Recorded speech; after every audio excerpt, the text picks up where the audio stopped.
Learning target number 20 for AP Physics B. Students should be able to apply Newton's third law in analyzing the force of contact between two objects that accelerate together along a horizontal or vertical line, or between two surfaces that slide across one another. So these are two separate problems, both involving Newton's third law again. Let's look at these two separately. So the first one is if we have two objects that are accelerating together, they're hooked together and they're accelerating in one direction or another, and that can be vertically or horizontally. So let's look at a case where we have horizontal acceleration. So maybe a truck pulling a trailer. And there's some kind of a connection between those two. And okay, sort of visible in the video. So we'll have the mass of the trailer here and the mass of the truck. Now we know that as the engine turns the wheels of the truck, there's going to be friction between the tires and the road surface, and so that's going to propel the truck forward. We also know that this mass that the truck has to pull, that's going to make it more difficult. So we know that there's going to be a force backward on the truck that's caused by the trailer. Now the trailer is going to be moving forward because it's being pulled by the truck. So there's also a force from the truck acting on the trailer. So that's our Newton's third law piece here, the force from the trailer on the truck and the force from the truck on the trailer. Those act again in opposite directions. So the truck gets pulled backward, the trailer gets pulled forward.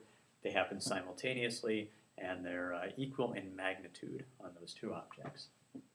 So let's say we want to find the force that's acting on the trailer. Force from the trailer done by the truck.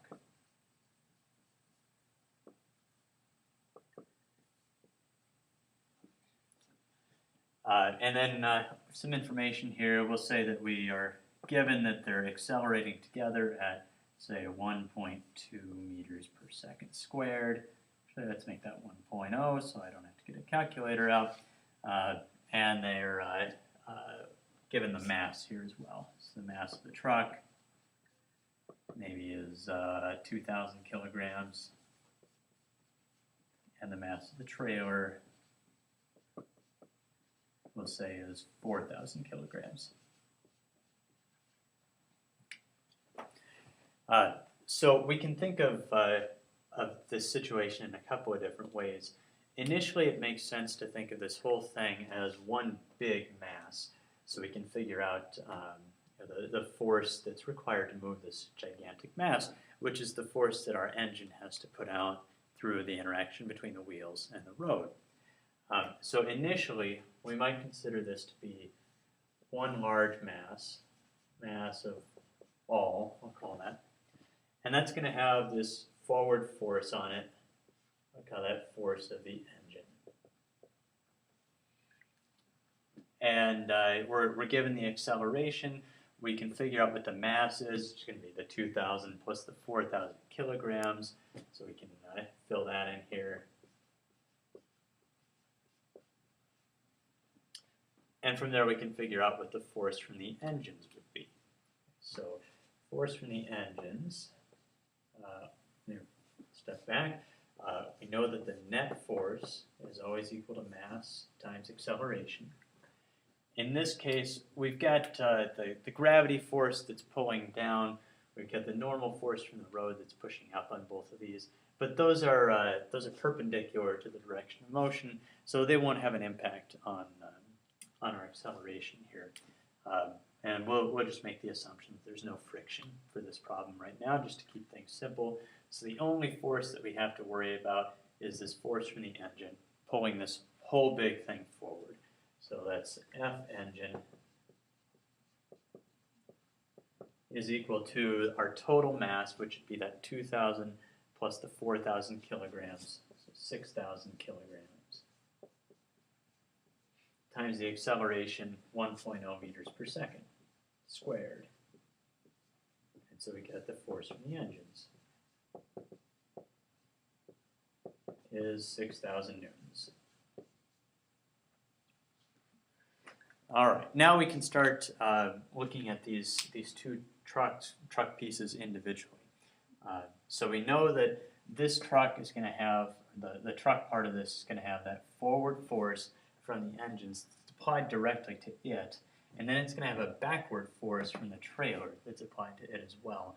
The trailer doesn't directly get the force from the engines. Instead, it only gets a force from this whole truck piece being moved. So it's that connection right here that gives the trailer any kind of a force.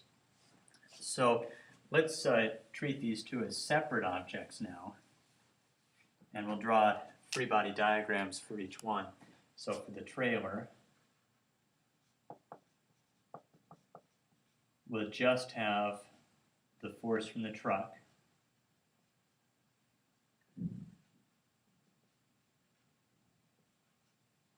And for the truck, we've got the force from the engine forward and the force from the trailer backward. Force from the trailer on the truck.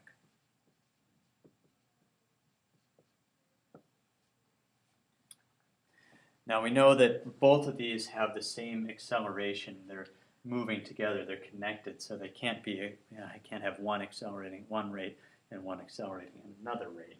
So the acceleration here is 1 meter per second squared, and here is 1 meter per second squared. And we know that the force from the engines is 6,000 newtons. So we can fill that in. So now in the truck problem, we know the mass for the truck was 2,000 kilograms. We know the force from the engines on the truck is 6,000 newtons. And we've got this unknown force from the trailer. We also know the acceleration of the truck. Now when we set up the Newton's second law equations with this, the net force equations, the only thing we don't know in this problem then is going to be the force from the trailer on the truck. So let's do that now. So we say net force is equal to mass times acceleration. And here we're looking at the truck. So we've got our net force will be the force from the engines going forward. And then backward, we've got the force from the trailer.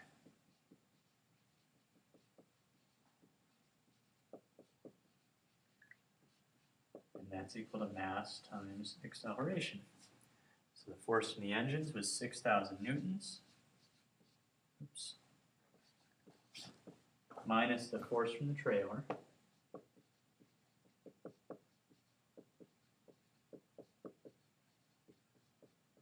And then the truck had a mass of 2,000 kilograms and was accelerating at 1.0 meters per second squared. And now we can solve the force from the trailer on the truck. So the 6,000 newtons on the left side, we'll hold that where it is. We'll move the force from the trailer on the truck over to the right side and move this term over to the left side. So the 2,000 kilograms times the 1 meter per second, that's equal to 2,000 newtons. When I subtract that over to the left side, that's going to be 4,000 newtons on the left. And on the right, I'm going to have just the force from the trailer on the truck.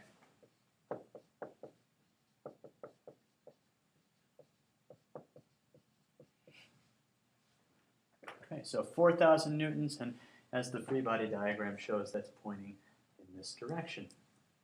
Now, ultimately, our question here was, what's the force from the truck on the trailer? Well, the force from the trailer on the truck is the Newton's third law pair for that. So it's going to be equal in magnitude to this, just opposite in direction. So our final answer on this one, force delivered to that truck, or to the trailer rather, force from the truck on the trailer would have to be equal to this, 4,000 newton.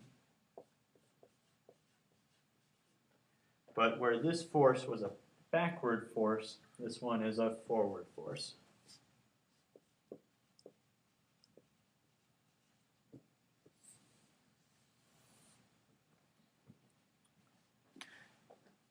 Now the second problem type that we have to deal with in this learning target is, what if we have two objects, one on top of another, and they're either being pulled or they're sliding across each other, and how does that interaction work? This is still a Newton's third law problem, and we talked about this a little bit in the previous video. But it'd be useful to see some numbers go into this one as well.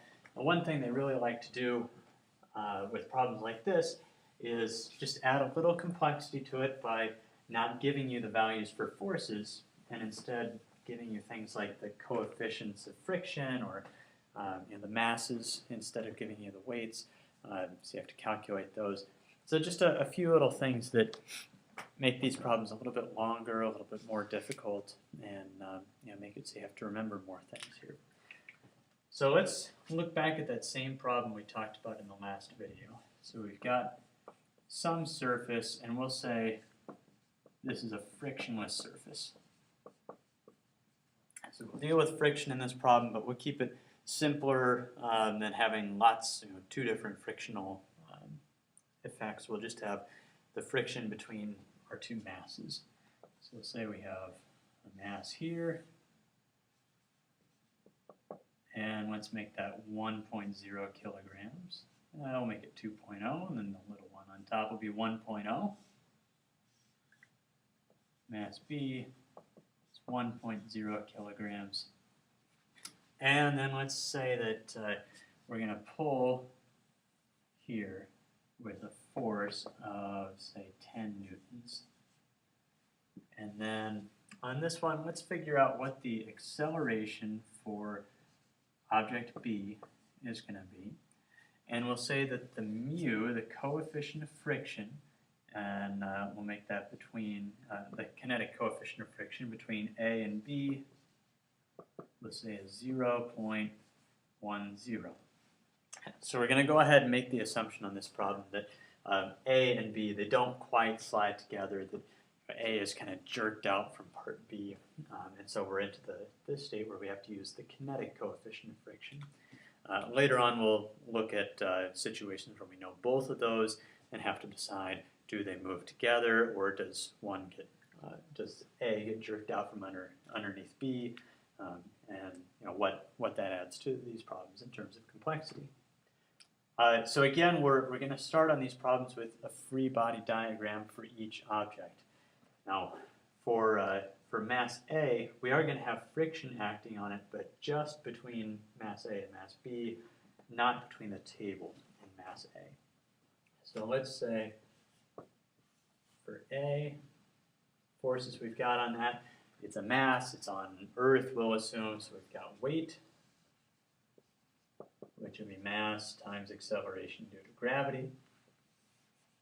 And upward, we've also got a normal force that's keeping it from falling through the table.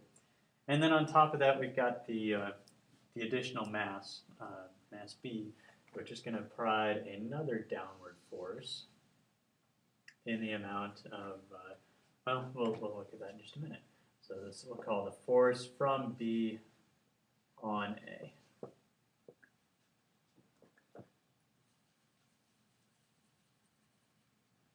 And then for part B, for mass B, oops, I forgot our horizontal forces here. So we've also got this applied force going this direction.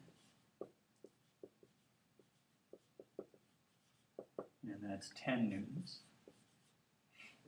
And then we'll have frictional force from A on B, or sorry, from B on A.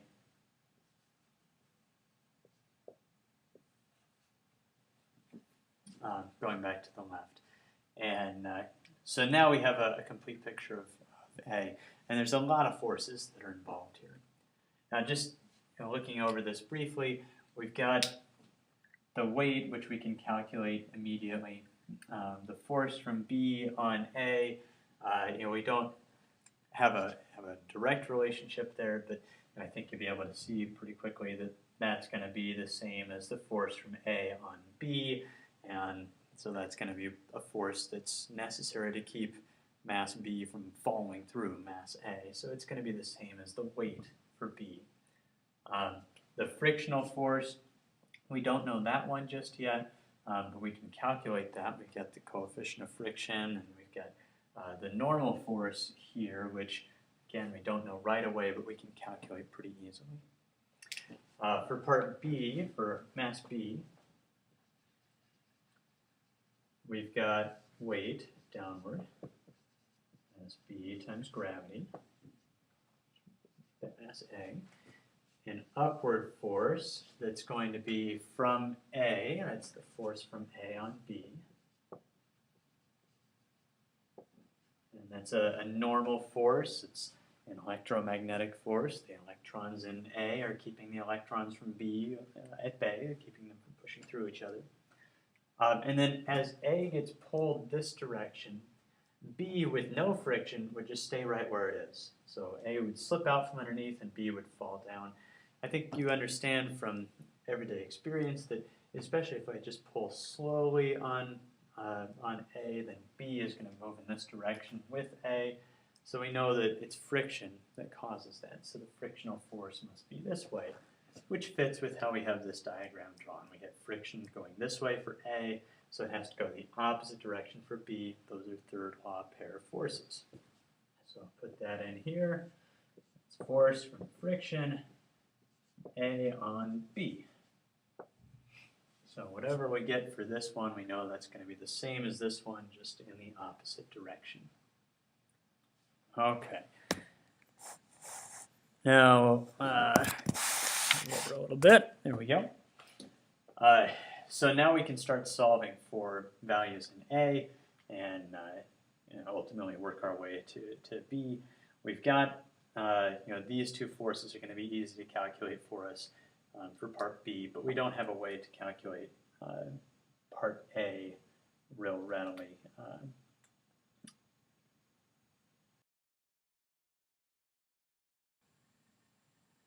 I wanted to point out that I actually made a mistake in what we were asking for in this problem.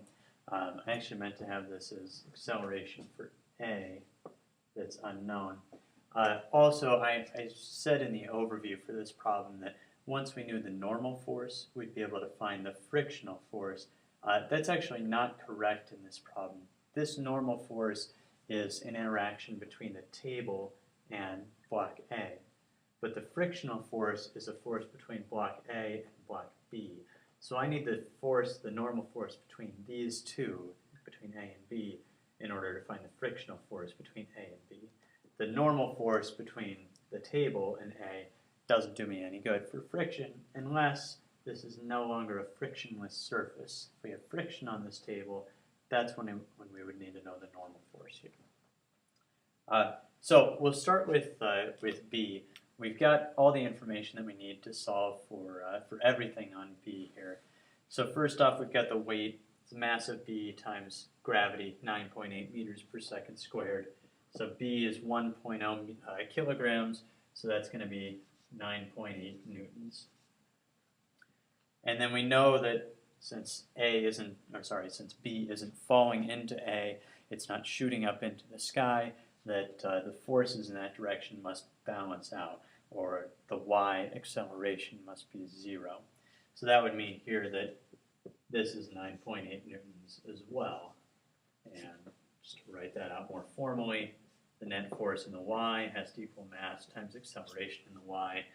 Acceleration in the y is 0, so the force from A on B minus the weight has to equal 0. So the force from A on B has to equal the weight. So 9.8 newtons and 9.8 newtons there.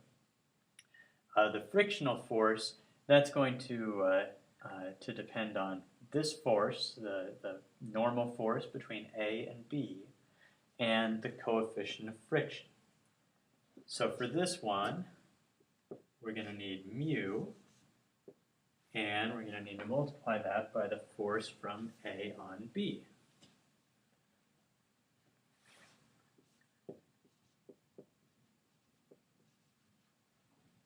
Okay, and that force is going to be 9.8 newtons times the 0.1, so this will be 0.98 newtons. And now we know that this force is going to be the same as this one up top. The frictional force is the same for each one of these guys. So we can transfer that up here, 0.98 newtons. We've got our applied force, 10 newtons there. And so now we can make this calculation by doing the net force in the x direction on A. And so the net force in the x direction is set equal to mass times acceleration in the x direction for A. We've got 10 newtons minus 0.98 newtons is equal to, the mass of A is 2.0 kilograms times acceleration in the x direction. So this is 9.02 newtons. 2.0 kilograms times acceleration in the x, and then this would be 4.51 newtons, 4.51 meters per second squared is equal to acceleration in the x. And that would be our final answer on this one.